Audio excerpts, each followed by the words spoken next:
नमस्कार दोस्तों, मैं रवि। आप देख रहे हैं मनी लाइफ। मनी लाइफ में आपका स्वागत है। हमारे चैनल पे नए हैं तो सब्सक्राइब कीजिएगा, नोटिफिकेशन ऑन कर लीजिएगा ताकि हमारे वीडियोज़ आप तक सबसे पहले पहुँचे। दोस्तों, आज हम लोग हरतालिका तीज व्रत क्यों करते हैं उसके बारे में बताएंगे आप लोग को। क्यों करते हैं, कैसे शुरू हुआ, कैसे कब मनाया जाता है, तो उसके बारे में पूरी जानकारी हम देने की कोशिश करेंगे। तो बोलिए हमारे साथ, ओम नमः शिवाय, जय माँ पार्वती। इन्हीं दोनों से जुड़ा हुआ ये कहानी है दोस्तों। भाद्र भाद्रपद मास के शुक्ल पक्ष की तृतीया को तीज का त्योहार मनाया जाता है। इस दिन सुहागन महिलाएं अपने पति की लंबी उम्र के लिए यह व्रत रखती हैं। सबसे पहले इस व्रत को माँ पार्वती ने भगवान शिव के लिए किया रखा था। तो सुनते हैं हरतालिका तीज व्रत। हरतालिका तीज व्रत के अनुसार शिव जी ने माता पार्वती को इस व्रत के बारे में विस्तार पूर्वक समझाया था। माँ गौरी रानी माता पार्वती के रूप में हिमालय के घर जन्म ली थी। बचपन से ही माता पार्वती के घर के वर के रूप में भगवान शिव को पाना चाहती थी।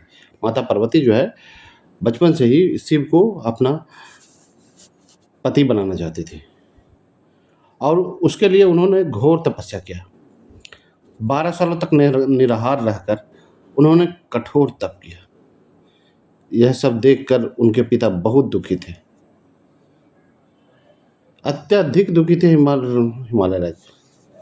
एक दिन नारद जी ने उनके पिता से आकर कहा कि पार्वती के कठोर तप से प्रसन्न होकर भगवान विष्णु अपनी पुत्री से विवाह करना चाहते हैं।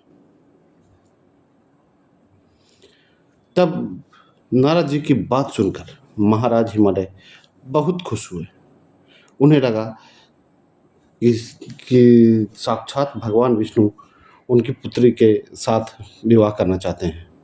ये तो उनके लिए एक भाग्य की बात है।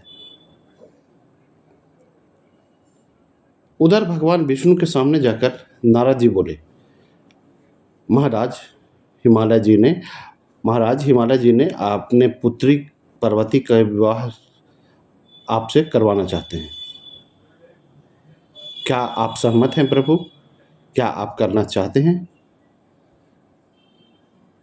तो भगवान विष्णु ने भी इसकी अनुमति दे दी। ये लीला थी भगवान विष्णु और प्रभु शंकर की, क्योंकि वो हिमालय राज्य का घमंड उतारना चाहते थे। लेकिन दोस्तों, माता पार्वती के पास जाकर नारद मुनि ने इसकी सूचना दी।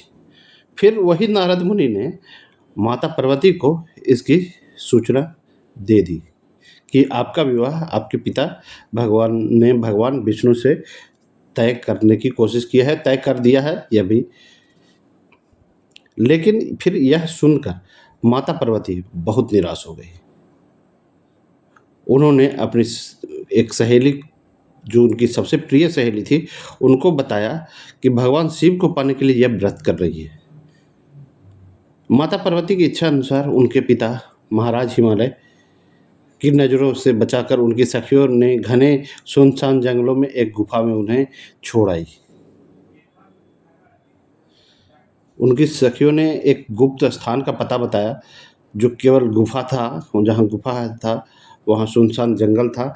वहाँ वो लोग पहुँचाए कि यहाँ रहकर वह शिव को अपने पति के रूप में पाने के लिए और भी कठिन तपस्या करने लगी। इसके लिए उन्होंने माता पार्वती ने एक रेत से शिवलिंग का निर्माण किया। एक रेत से शिवलिंग की स्थापना की और उसी शिवलिंग की पूजा शुरू कर दी।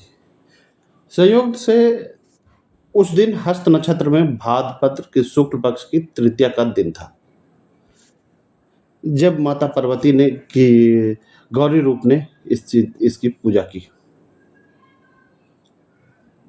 इस शिवलिंग की स्थापना की थी, स्थापना कर पूजा की शुरुआत की थी।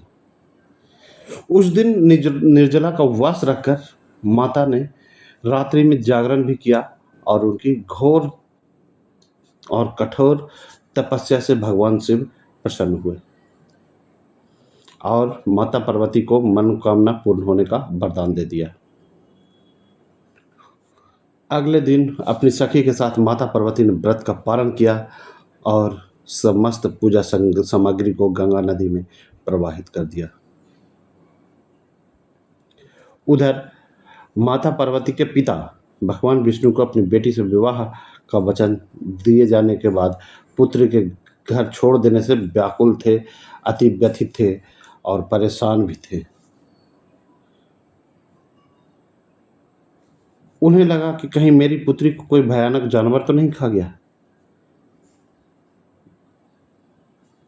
पूरे जंगल में उनके पिता उन्हें खोजते रहे, खोजते-खोजते रात हो गई। फिर नारद मुनि ने उनके पिता को बताया, माता पार्वती यहाँ तपस्या कर रही हैं।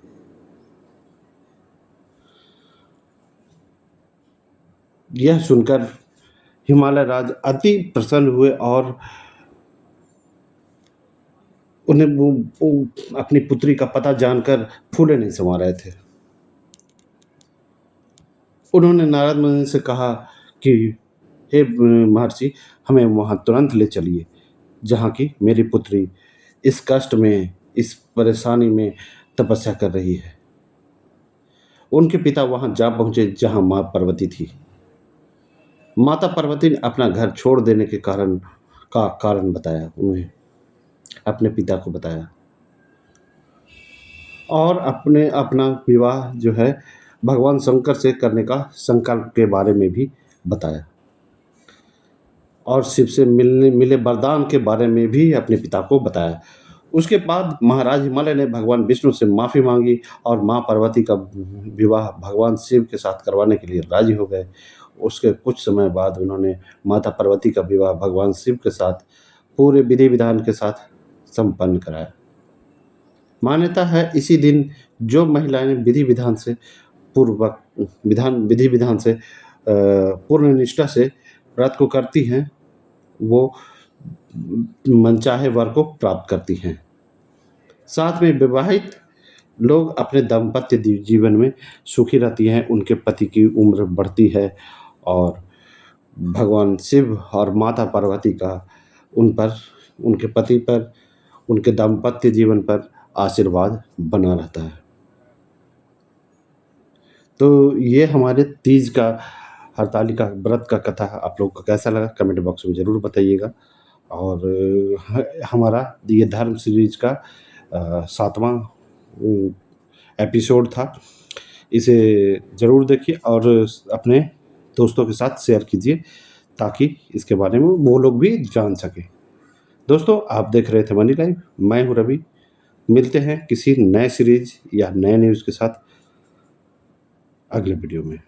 हमारे चैनल पे नए हैं तो सब्सक्राइब कीजिएगा। थैंक यू दोस्तों।